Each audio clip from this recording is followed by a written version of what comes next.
Hey there, brave souls. Welcome to LS Horror Stories, where the eerie and the unexplained come to life. If you dare, hit that subscribe button and prepare for a journey into the unknown. Tonight, we're diving deep into chilling tales that will haunt your thoughts long after the lights go out. So, turn off the lights, settle in, and let's uncover the darkness together. SCP-096, also known as the Shy Guy, is a humanoid creature from the SCP Foundation universe, an expansive collaborative fiction project. Here's a brief backstory.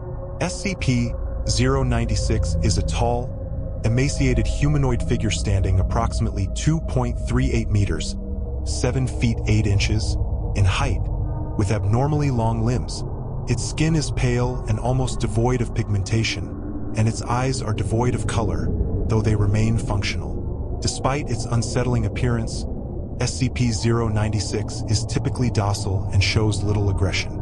It spends most of its time quietly pacing or sitting in place.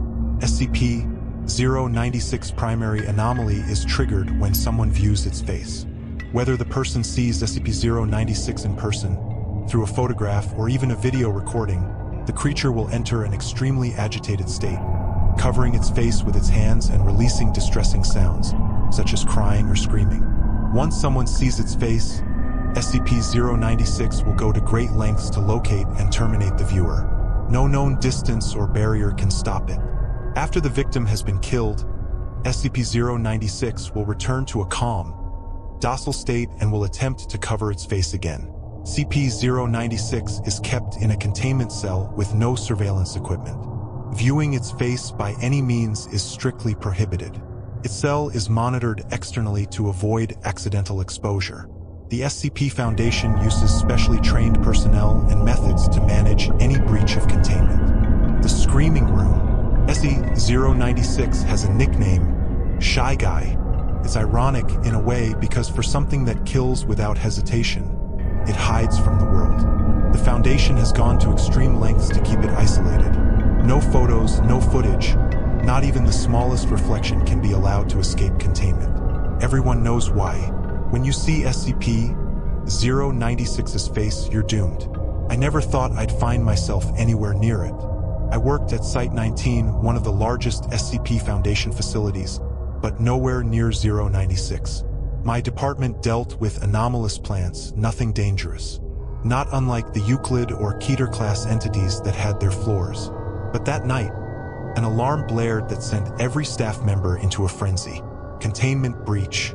We've got a Shy Guy breach. All personnel, this is not a drill. Repeat, this is not a drill. The voice on the intercom crackled. My heart stopped for a beat, but it wasn't supposed to matter.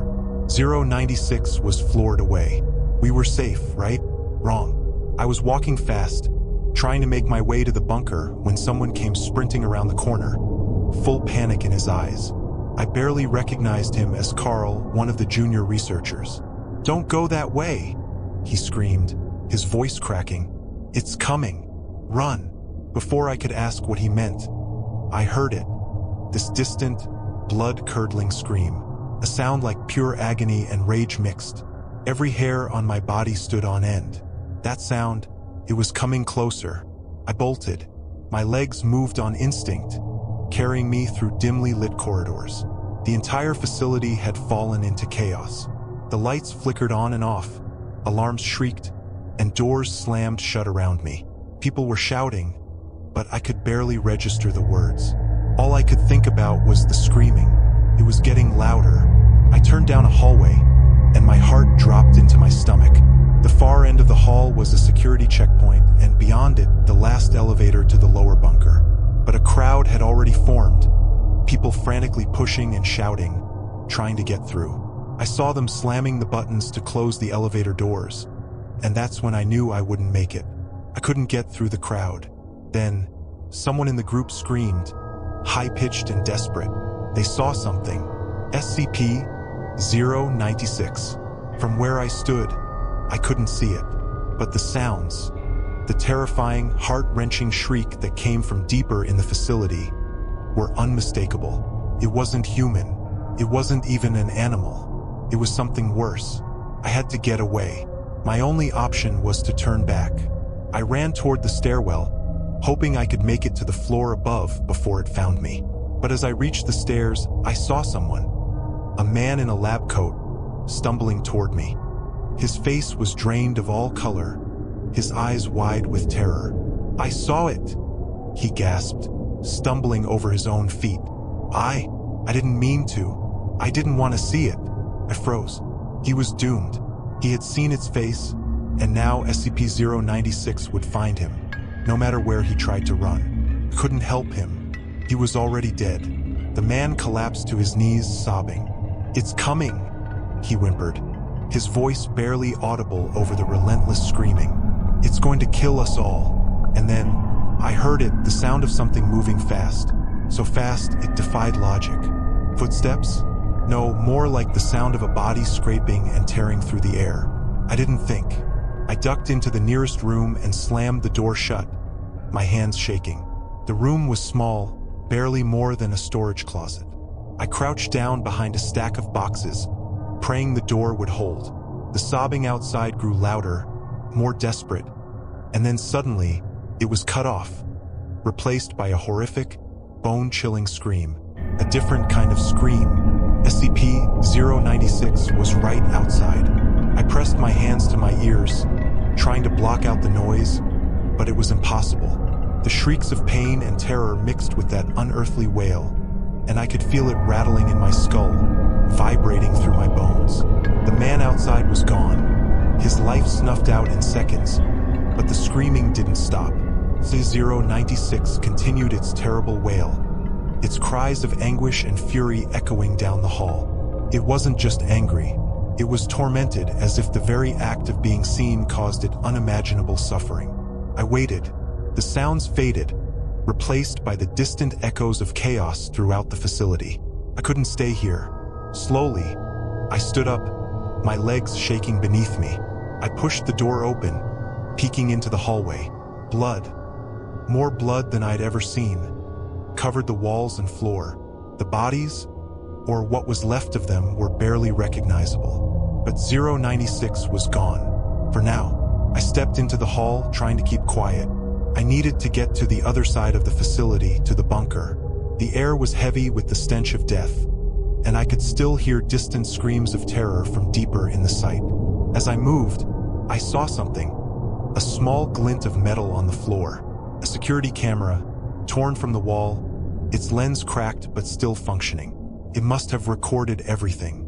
My heart pounded in my chest as I realized what this meant. If anyone saw that footage, even by accident, SCP-096 would come for them next. There was no escaping it. No bunker, no lockdown, no containment could stop it once you saw its face. Suddenly, the speakers overhead crackled to life. "Attention all personnel. SCP-096 has breached containment. All electronic devices are to be powered down. Visual data compromised." They were trying to stop the spread, but it was too late. I could hear more screams. Farther away now, but it was coming. SCP-096 would kill anyone who had seen it, even a glimpse. I knew I wouldn't make it to the bunker. I knew there was no escape. And then, as if to confirm my worst fear, I heard it again. The scream. It's louder this time. Closer. In the aftermath, Site-19 was sealed off entirely.